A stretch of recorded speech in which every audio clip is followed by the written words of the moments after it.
Jadi saya kan mungkin teman-teman sudah sering mendengar ya, manusia tidak mungkin bisa menerima, tetapi Allah bisa membuat kita sekali lagi kuncinya sebenarnya di situ ya. Yang memang yang sering orang itu nggak bisa melampaui tahap demi tahap bikin nafas itu karena ikhlas, tetapi penerimaan dan keikhlasan itu tidak mungkin muncul, tidak mungkin hadir di dalam hati kita selama kita masih.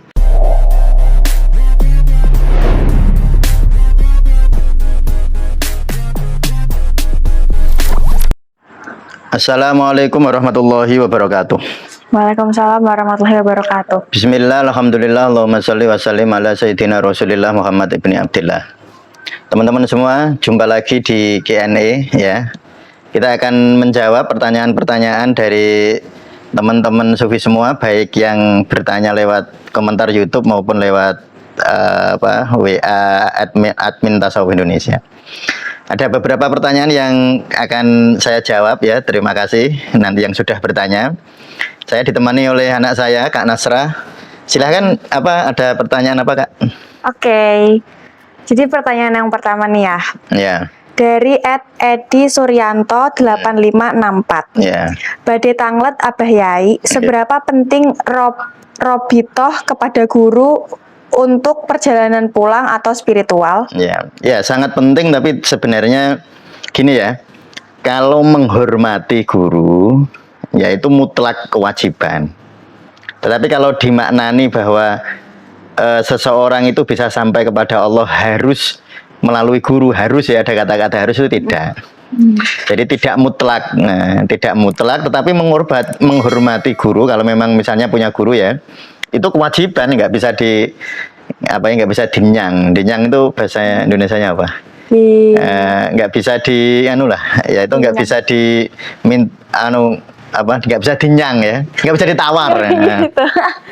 Jadi nggak bisa ditawar. Jadi kalau menghormati guru itu harus, tetapi orang itu akan sampai kepada Allah harus melalui guru. Nah itu tidak harus, itu tergantung Allah saja ya. Nah, robitoh itu maknanya kan ada semacam ikatan ya, ikatan kita dengan guru. Tapi itu harus dimaknani sebagai sebuah penghormatan. Jadi sebagai rasa terima kasih, karena begini Kak, ada rumus ya. Man lam yaskurin khalqi lam yaskuril khaliq. Kalau kita nggak bisa berterima kasih kepada makhluk, berarti kita tidak bisa berterima kasih kepada Allah. Ya apalagi kepada guru. Ya, guru itu bagaimanapun juga kita harus secara akhlak, secara adab harus tetap menghormati, dengan penghormatan kalau bisa maksimal penghormatannya. Tetapi jangan sampai lalu kita mengatakan, atau misalnya ada orang mengatakan bahwa harus punya guru. Kalau nggak punya guru itu nanti nggak bisa sampai kepada Allah. Itu nanti membatasi kekuasaan Allah. Jadi harus dibedakan ya, dibedakan antara penghormatan ya. Kalau penghormatan itu harus. Tetapi seseorang itu terus harus punya guru, dia baru bisa sampai kepada Allah, itu tidak. Ya kecuali Rasulullah. Nah Rasulullah itu kan sudah dinas dalam Al-Quran. Ya jadi kita itu misalnya, makanya gini contohnya ya Kak ya. Kalau Kak Nasra sholat, kalau nggak baca sholawat itu nggak sah sholat. Nah, nggak bisa sholawat, nggak baca Allahumma sholli ala Sayyidina Muhammad. Di dalam sholat tahiyat akhir kan harus baca kan. Kalau nggak baca kan, itu para khotib kalau nggak baca sholawat kepada Rasulullah ya nggak sah. Khutbahnya itu nggak sah. Nah dari sisi itu memang kalau Rasulullah itu ya guru tertinggi dan memang harus melewati Rasulullah. Kalau itu ya, tapi selain Rasulullah itu relatif gitu. Selain Rasulullah itu tetap relatif. Jadi intinya begitu ya. Jadi saya selalu berpesan kepada guru, hormatlah dengan penghormatan semaksimal mungkin yang kita bisa. Tetapi jangan sampai lalu kita meletakkan guru itu nanti berlebihan. Jadi seakan-akan membatasi kemutlakan Allah. Ya saya kira gitu ya. Oke, pertanyaan selanjutnya agak panjang nih. Ya. Dari Damanhuri 7917. Ya. Ustadz, saya mempelajari buku panduan zikir nafas dan mempraktekkan. Mohon arahan dalam zikir nafas kolbiyah agar bisa berhasil atau melampaui seperti yang diharapkan. Apa yang menjadi kunci? Apakah ada keterkaitan dengan penyaksian atau kesadaran? Ketika saya merasakan masalah yang menurut aku berat, penerimaan sulit terjadi, ada penolakan dan chaos.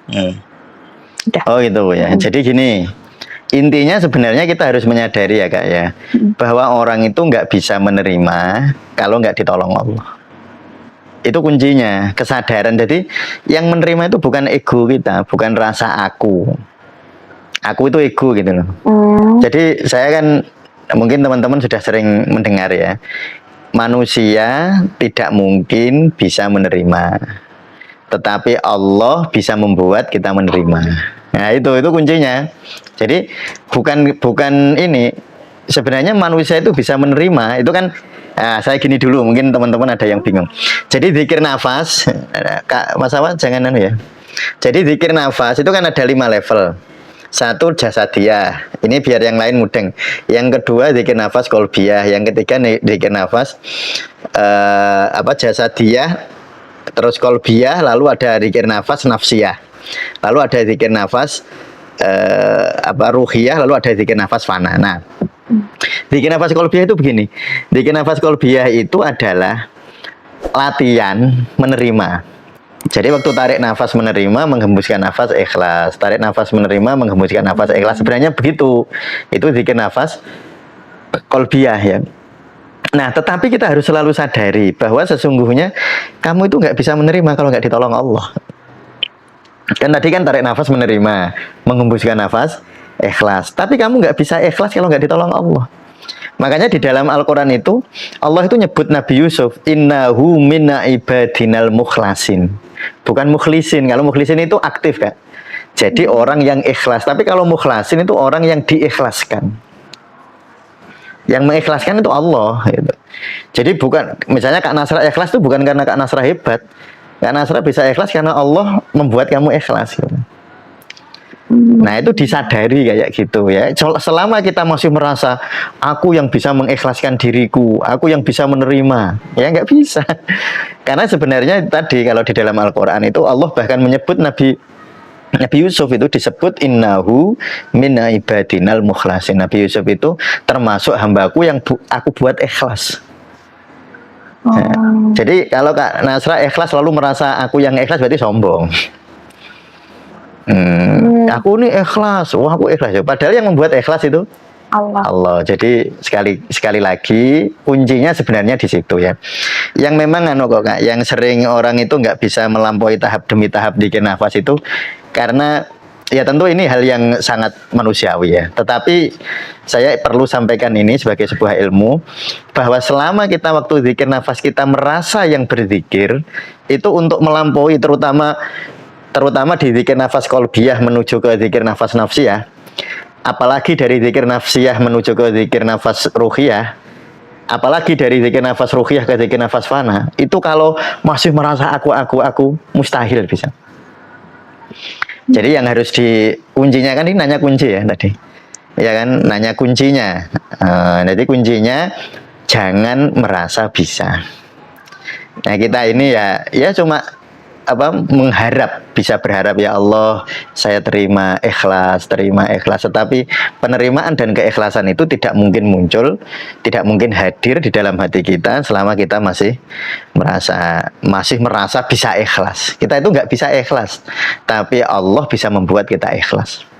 Kita ini nggak bisa menerima kecuali Allah membuat kita menerima. Kita ini tidak bisa sabar kecuali Allah yang membuat kita sabar. Kita ini nggak bisa syukur kecuali Allah yang membuat kita syukur. Karena kalau ego kita itu dijak syukur nggak bisa. Ego kita kan pengennya banyak. Itu kalau di Jawa, kalau Kak Nasra belajar ilmu psikologi Jawa dari Ki Ageng Suryo Mentaram namanya Kak. Jadi Ki Ageng Suryo Mentaram itu begini. Ada istilah mulur mungkert. Apa itu? Ego itu sifatnya mulur. Kalau Kak Nasra pengen sesuatunya kamu dapatkan, kamu akan pengen lebih. Misalnya kamu punya HP yang kameranya dulunya misalnya sebegini, Ya, kepengen begini, terus dapat, kan mulur nanti. pengen lagi. Pengen lagi, tambah lagi yang lebih bagus lagi, pengen terus namanya mulur. Jadi nggak pernah puas gitu. Nggak pernah puas, itu sifat ego. Makanya ego itu nggak bisa sabar. Oh. Ego itu nggak bisa syukur, ego itu nggak bisa menerima, ego itu nggak bisa merasakan ini keikhlasan, rasa syukur gitu, sabar itu nggak bisa, ego itu. Tapi ego itu juga mungkret, Kak. Mungkret tuh gini contohnya, misalnya ada orang awalnya dia kepengen makan sate kambing, ternyata uangnya nggak cukup. Terus keinginannya mungkret, Kak, karena uangnya nggak cukup, ya sudahlah, sate ayam nggak apa-apa, kan mungkret. Nah ternyata uangnya nggak cukup juga, ya mungkret lagi, ya sudahlah, bahkan sate telur juga nggak apa-apa. Tapi kalau nggak ada, mungkret terus. Jadi keinginan itu kalau berhasil mulur, kalau nggak berhasil mungkret. Itu wajar. Memang keinginan harus mulur mungkret. Kalau keinginan nggak bisa mulur, keinginan nggak bisa mungkret, itu sakit, Kak. Makanya keinginan itu biasa.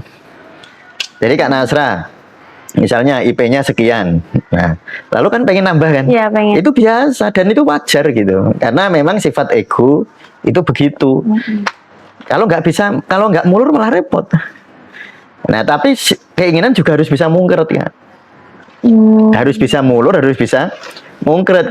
Ketika suatu keinginan nggak tercapai, harus mungkret. Ya wes gak apa-apa gitu, ya kan? Kalau nggak mungkret repot, stres. Jadi orang itu stres karena keinginannya tidak bisa mungkret.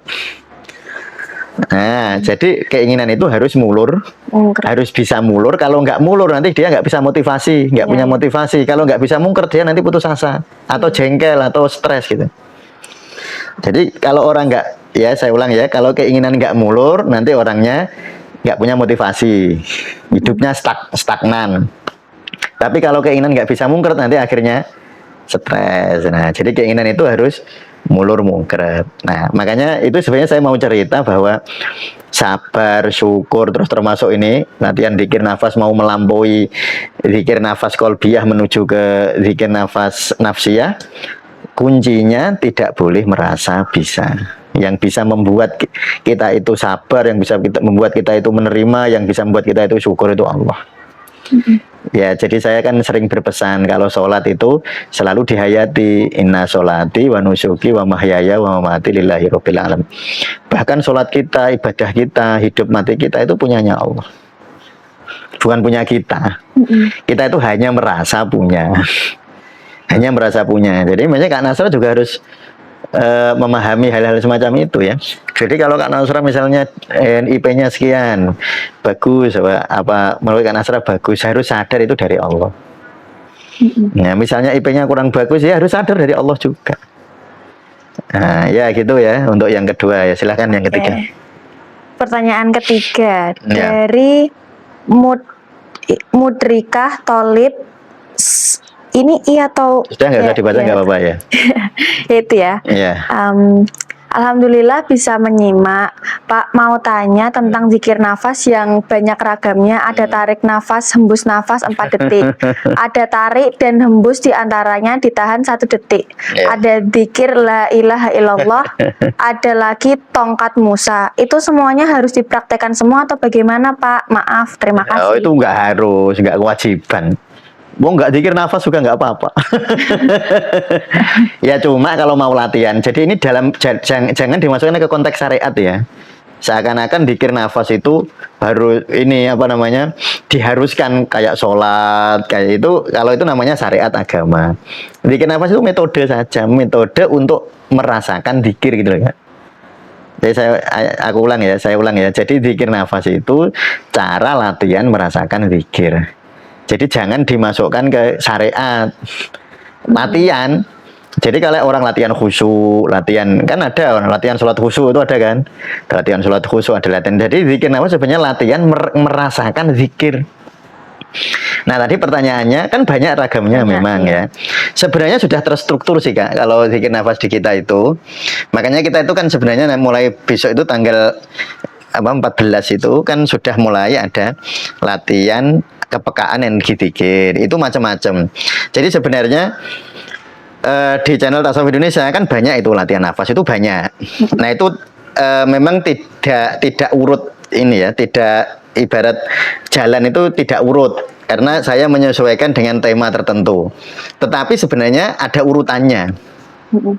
Jadi urutannya. Jadi ada latihan kepekaan energi zikir Kak ya. Pertama latihan mengenali sensasi zikir.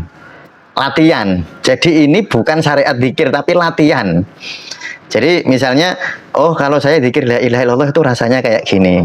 Karena saya pernah nggak gitu waktu sholat merasakan aku rasanya sholat gimana ya. Nah kan jadi nggak ngerasa sholat itu rasanya. Nah jadi latihan kepekaan energi zikir itu pertama mengenali sensasi. Ya, lalu kedua nanti menguatkan sensasinya, dikuatkan. Nanti ada nafas tertentu, ada nafas tongkat Musa. Nafas tongkat Musa itu nafas 2,5 detik tarik nafas, 2,5 detik hembuskan nafas, itu nafas tongkat Musa namanya. Lalu ada nafas 26 dan lain sebagainya, itu banyak sekali ragamnya memang. Jadi memang sebaiknya latihannya sebaiknya loh ya, ini bukan harus ya, sebaiknya latihannya bertahap. Makanya kita sudah membuat struktur ada 4 tahap itu kan, ada 4 tahap mengenali sensasi meningkatkan kepekaan energi zikir, itu ada 4 tahap pada latihannya. Dan itu banyak sebenarnya di video-video kita yang lalu tuh sudah banyak tutorialnya. Sebaiknya bertahap, tapi nggak bertahap juga nggak apa-apa. Wong itu nggak ada aturan harus kok. Itu kan latihan, hanya latihan aja. Bukan keharusan bahwa seseorang ketika latihan zikir nafas harus urut, itu nggak ada keharusan. Tetapi kalau bisa urut, misalnya kita membuat misalnya ada 5 level zikir nafas jasadiyah, zikir nafas kolbiyah, zikir nafas ruhiyah, zikir nafas fana, itu urutan, tetapi ya nggak harus, nggak ada yang mengharuskan. Wah ini bukan syariat itu. Nah itu hanya latihan, kayak kamu latihan baca, biar latihan tajwid, biar kalau membaca Al-Quran bagus. Kamu latihan nafas, biar kalau membaca Al-Quran enak, panjang, ada rasanya. Ya itu kan bagus-bagus saja. Jadi jawabannya itu ya, apakah itu harus dilakukan semua? Enggak. Tapi kalau dilakukan semua baik gitu. Dan manfaatnya beda-beda kan. Ya, jadi manfaatnya itu beda-beda. Ya gitu. Oke. Ini pertanyaan yang terakhir aja ini ya. Iya. Ya. Selanjutnya pertanyaan terakhir nih dari Salsabila Faradiba K1Z. Metode nafi isbat tersebut itu dilafalkan dengan bersuara apa dalam hati, Pak? Ya ini mungkin teman-teman yang masih asing ya. Zikir nafi isbat itu zikir la ilaha illallah kan. La ilaha artinya apa? Tidak ada Tuhan. Tidak ada Tuhan illallah selain Allah. Nah, jadi la ilaha itu namanya nafi, meniadakan. Tidak ada Tuhan namanya nafi. Illallah namanya isbat. Nah, tadi pertanyaannya apa, harus dilafadzkan? Ya nggak harus. Jadi memang zikir itu ada. Makanya kalau ayah kan sering ngaji ini ya Kak ya, ngaji Sirul Asror namanya ya. Kita yang di masjid itu. Nah, di masjid kan ayah ngaji Sirul Asror, ngaji Syekh Abdul Qadir Jailani. Ya. Itu gini, bacain ya. Ya biar teman-teman Betul ya ternyata ya itu ya. Ya betul. Nah, Syekh Abdul Qadir itu begini cara menasihatinya ya. Jadi zikir itu wa ayyad kuro, pertama zikir itu dia berzikir bidur bin sadidin, dengan hentakan yang kuat. Jadi jangan kelemak-kelemak kalau zikir. La ilaha illallah, kelemak-kelemak harus wasautin qawiyin, dan suara yang kuat. Kemudian hatta tahsulu anwaru zikri, sampai cahaya-cahaya zikir itu masuk fi bawatini zakirnya, di dalam kolbunya. Nanti baru habis itu zikir nafas. Karena nanti urutannya pertama zikir lisan. Lisan diucapkan dengan bidur bin sadidin wa sautin qawiyin, dengan hentakan yang kuat dan suara yang kuat, yang jelas itu. Habis itu baru zikir nafas. Nah, jadi diucapkan dulu la ilaha illallah, nafi isbatnya diucapkan. Baru setelah itu masuk ke zikir nafas, la ilaha illallahnya dimasukkan dalam nafas. Tarik nafas la ilaha, hembuskan nafas illallah. Tarik nafas la ilaha, hembuskan nafas illallah. Nah, itu namanya zikir nafi isbat. Jadi kalau pertanyaannya, tetapi metode seperti ini juga tidak harus. Itu hanya rekomendasi agar kita bisa menghayati zikir. Ini nggak harus. Nah orang ngono zikirnya batal, nggak ada. Ya tetap zikir. Kalau teman-teman bisa zikir dalam hati, tetap zikir. Dengan lisan juga tetap zikir. Jadi jangan metode semacam itu lalu diharuskan. Nggak ada yang harus. Kecuali misalnya teman-teman berguru kepada seorang guru, oh zikirnya harus begini. Terus teman-teman nggak mau. Nah, teman-teman nggak mau itu berarti teman-teman hanya menyalahi aturan guru. Tapi kalau syariat enggak. Ya, syariat itu pokoknya zikir itu yang banyak gitu. Pokoknya zikron kasiro, zikir yang banyak. Itu menyalahi aturan gurunya. Nah, tetapi apa namanya? Teman-teman perlu pahami bahwa zikir itu sebenarnya yang penting itu zikir itu maknanya kan ingat Allah. Metodenya bagaimana itu orang macam-macam nggak coba. Kak Nasra itu kalau mengucap sesuatu sama diem itu lebih mudah menghayati mana? Misalnya la ilaha illallah, la ilaha illallah itu ketika Kak Nasra mengatakan seperti itu lebih bisa merasakan atau kalau la ilaha illallah dalam hati? Kalau ngomong. Nah kalau Kak Nasra kan gitu, kalau ayah beda. Kalau ayah itu bisa menghayati justru di dalam diam, nggak bersuara. Walaupun dulu latihannya pakai bidurbin sadidin wasautin kawiyin dulu, tapi itu akhirnya waktu ayah latihan begitu, ayah jadi tahu bisa menyadari sensasinya. Ya, jadi memang ada kalau zikir itu tadi ada zikir lisan, ada zikir kolbi, zikir dalam hati. Nah, lisan itu untuk menuntun hati. Ya, jadi hatinya biar inget gitu. Kalau ininya nggak ngomong, hatinya imajinasinya dan rasanya tidak muncul. Nah, maka zikirnya lisan dulu. Tapi yang penting itu bukan zikir lisan atau zikir kolbu. Yang penting zikirnya terasa enggak gitu.